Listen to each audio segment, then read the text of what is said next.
We're really excited to unveil this new logo. We really wanted to freshen things up. We wanted to show how bold we actually are at the Women's Fund and what improvements actually have been made. If you turn your head a little bit, you see the W, and the W has always been a milestone for the Women's Fund. That's definitely where our brand has always stood. As you look at the mosaic of colors in the new logo, what we really see happening there is the importance of diversity and inclusion, making sure that all women and girls are represented at the Women's Fund.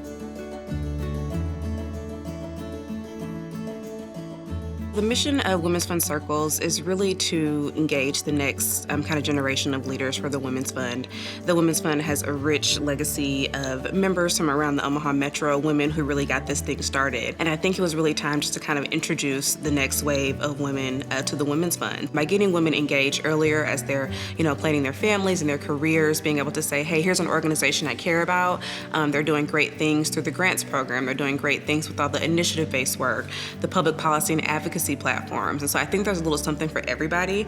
And so I think the Women's Fund Circles group is a great outlet for women to say, where do I fit into this? And how can I help to push forward the mission of the Women's Fund?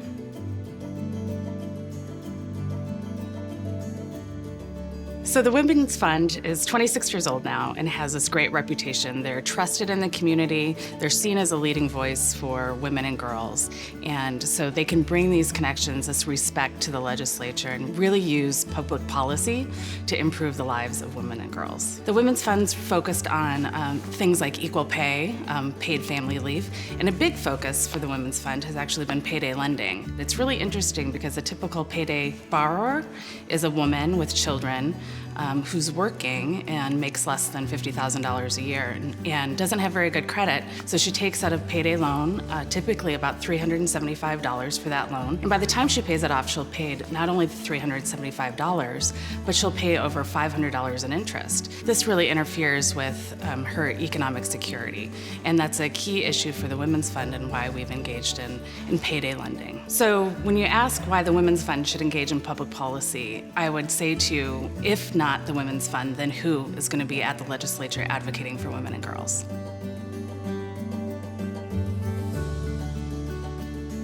The Adolescent Health Project started after a conversation that was initiated by the Women's Fund and the Sherwood Foundation to address some of the critical issues that continue to reveal themselves through our research that were impacting women and girls in this community. And those issues were teen pregnancy, lack of sexual literacy, and poverty. The Women's Fund in Sherwood convened a meeting of key stakeholders and said, what will it take for us to have a meaningful, sustainable impact on reducing teen pregnancies and addressing the results of lack of sexual literacy, in which in our community was manifesting itself in terms of epidemic levels of STDs.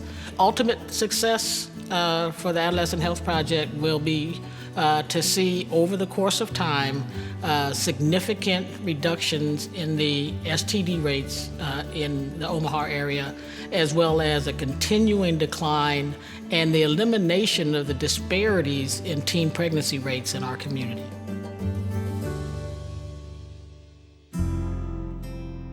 The Women's Fund has really focused on a few different things to combat sex trafficking. One is that we really brought research to the table. It was important for us to really figure out how much sex trafficking was occurring in our state, and then two, to bring survivor voices to the table. So not only research around how survivors think we should combat this issue, but also to have survivors engaged in this effort. We know that on a monthly basis, over 600 individuals are sold for sex on Backpage.com. So that is really, really concerning. This fall, the Women's Fund will be helping the Nebraska Human Trafficking Task Force train first responders, anybody who might engage or be working with a survivor of sex trafficking. And we'll be doing 6 trainings across the state of Nebraska. It is really important. This is a hidden crime, and it's really hard to think about, and we often bury our heads in the sand on this issue. And so it's time to really start shining a light on this. If you see something, it's important to say something and call the National Trafficking Hotline Resource Center at 888-3737-888.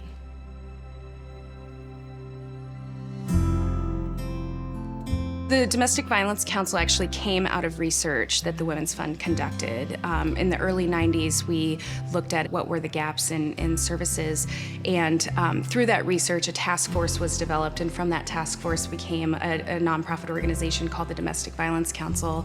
That is an organization that the Women's Fund has provided support for 20 years, and as we looked at how we move forward together, it made sense to us for the Domestic Violence Council to come back into the Women's Fund. It made sense for us to build upon that success and make sure that we're providing the right level of resources.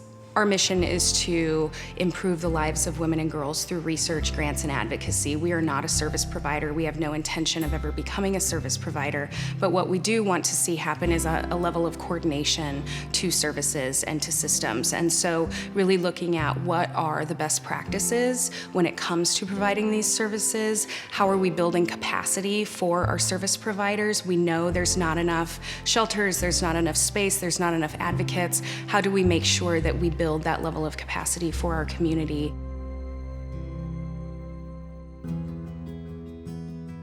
Our organization is Justice for Our Neighbors of Nebraska. We provide immigration legal services, education, and advocacy for low-income immigrants. The support from the Women's Fund elevates our organization. It helps us maximize our impact in the community. We received in 2013 and in 2014 grants to support our legal services for battered immigrant women program. And through that program, we were able to help almost 1,200 immigrant women and their children. I'd like to share with you the story about Maria. Maria was an undocumented immigrant that came from Nicaragua and suffered for several years severe emotional and physical abuse by her husband, who was a U.S. citizen. One day, Maria learned about her husband abusing her 4-year-old daughter. And it was this event that precipitated her to talk to her friend, and her friend introduced Maria to an attorney from Justice for Our Neighbors. We collaborated with other nonprofits to make sure that they had safety, they found shelter, and they also were able to file for a protection order against her husband. Now Maria is a U.S. citizen. Maria went on to build her own business. She called her daughters her business partners because she understands that giving them that confidence and showing them that working hard, they can achieve their dreams and they can build and accomplish a lot.